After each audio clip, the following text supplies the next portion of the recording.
એ તમારો બાપ આ વાંચવા લખવાનું અને ભણવા ગણવાનું કંઈક કરો. બસ આખો દી નવરા થયા નથી. ટીવી મોબાઈલ બીજો કઈ કામ ધંધો છે કે નહીં? આ ભણી ગણી અને કામ ધંધા ભેગી ના થાવ તો ઘરમાં પ્રગતિ આવે, પ્રગતિ.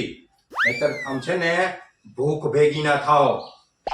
લા મોટા, આ વાત હું પ્રગતિના બાપાને કેદું સમજાવું છું. આ પ્રગતિના બાપા માની જાય ને એટલે એના બીજા જ દિવસે પ્રગતિ આપણા ઘરમાં હશે. એટલે એના બીજા જ દિવસે પ્રગતિ આપણા ઘરમાં હશે.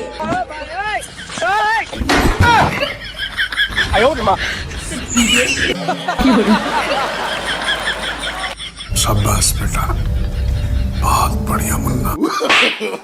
नो नो नो खोपड़ी तो साले का।